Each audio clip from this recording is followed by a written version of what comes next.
Hi, I'm Dr. Will 6, and today we're going to be ranking all 17 adventures in Candlekeep Mysteries. A while ago, I asked if Candlekeep Mysteries would be a good book, and I was pleasantly surprised.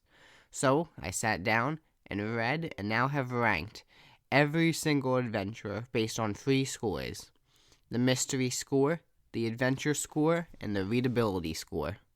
First is the mystery score. Each of these adventures were advertised as being interesting mysteries, and so, by that, they have a mystery score.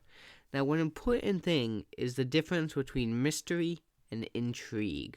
A mystery, perhaps something like a murder mystery, is just you trying to solve, murder. There's multiple questions, and it's a mystery. But you just finding a treasure map isn't a mystery, it's a plot hook, which is something that some of these adventures kind of get very, very, very wrong.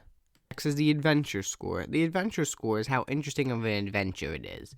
This is based on things like concept, monsters used, and all the other creative things that are in these books. And lastly, the readability score. Can you read the book? Does it all mostly make sense? Boom, readability. Yay. Now, some of these adventures have equal scores, and in that case, I just picked my favorite out of the two of them. Also, just because the story is perhaps low, doesn't mean it's bad. Some of my favorites might be ranked pretty low, considering the fact that we're basing it on mystery, and that's a pretty important factor. So, it could be a really good adventure, but not be a mystery. So, take that however you want. So, our lowest ranking adventure is the Book of Inner Alchemy, written by Daniel Kwan. This adventure is about an evil monk monastery order. I don't know, not a monk. Anyway, their leader captured some soul-stealing gloves, and now Candlekeep's like, hey, can you go get these back? They're pretty dangerous. This adventure has a 2 in mystery score. There's almost no mystery, considering the fact it's just A. You find it just by somebody casting Speak with Dead on a corpse. It's just not much mystery. The adventure score is 6. The Brotherhood of the Monks is pretty boring, honestly. It does have some really good new monk stat blocks I think are interesting. And the art's pretty cool, but overall, I'm not that impressed. The score, 9 out of 10.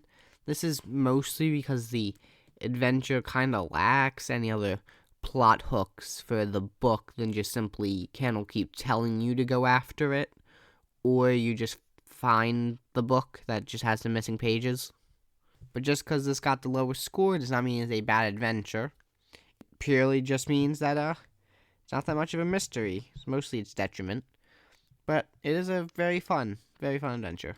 Next is Xanafloria, about a dastardly plague that's spreading across the Sword Coast. I like this one. It was probably the one I was most excited about.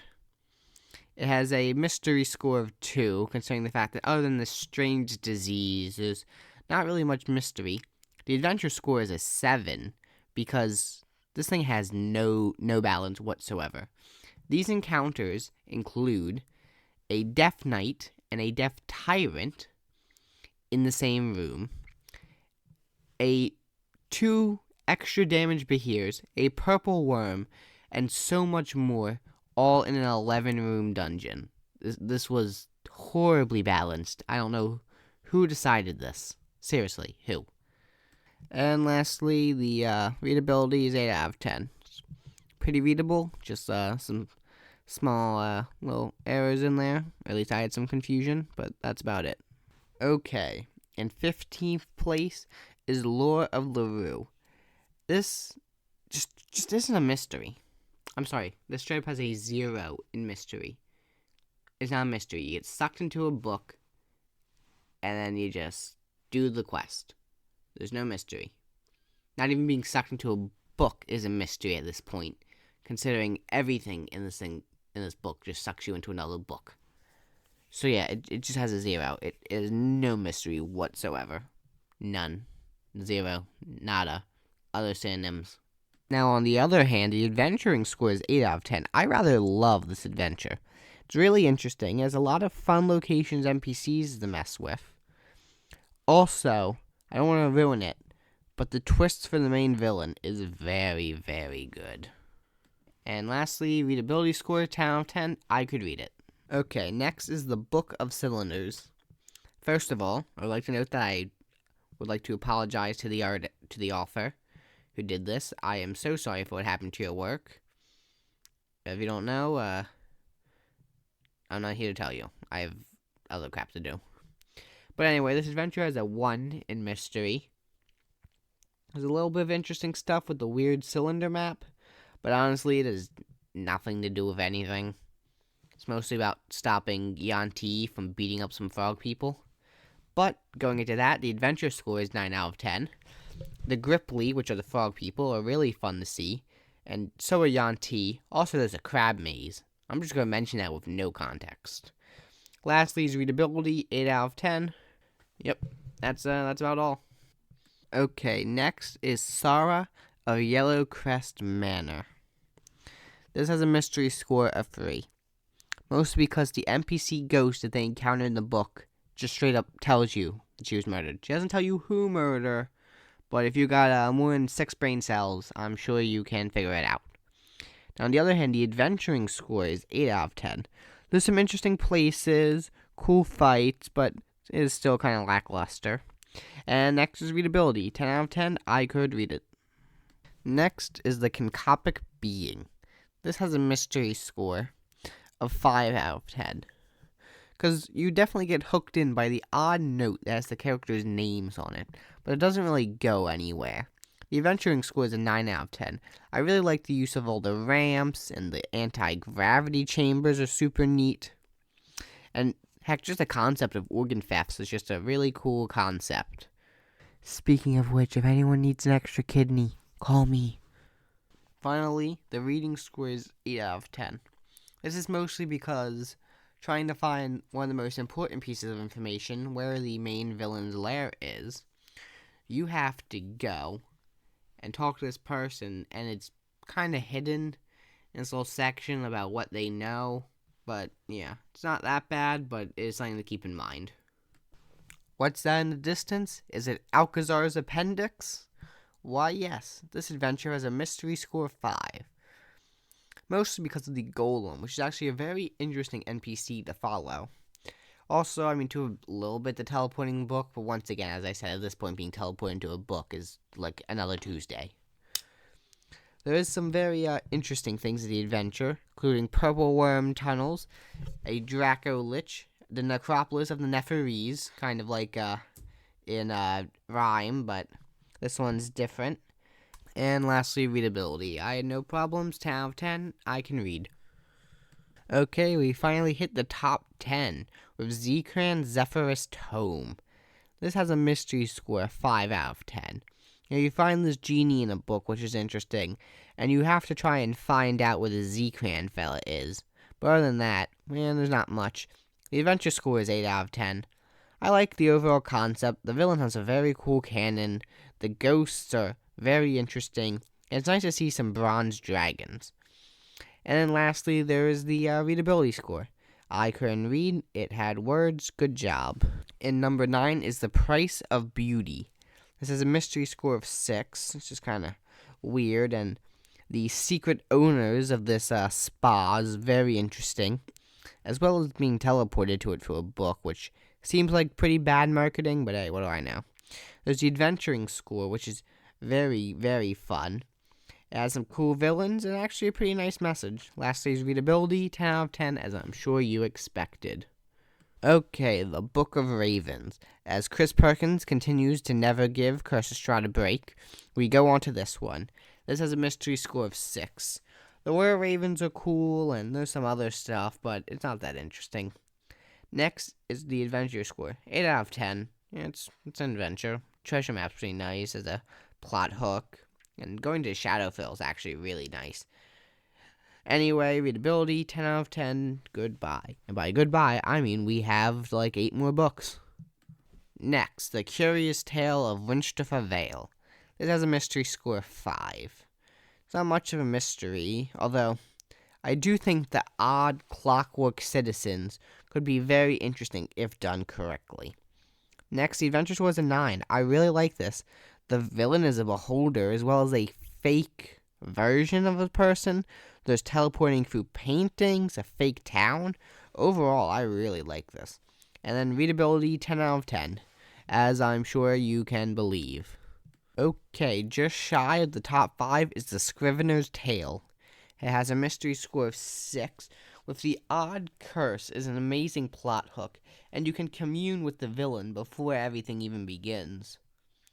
The next is the adventure score, which is pretty good. I like seeing actually an archfey as a villain, and they have some really cool abilities and lair actions. Some of the creatures that you fight are interesting, but so overall pretty fine adventure. And readability, 10 out of 10.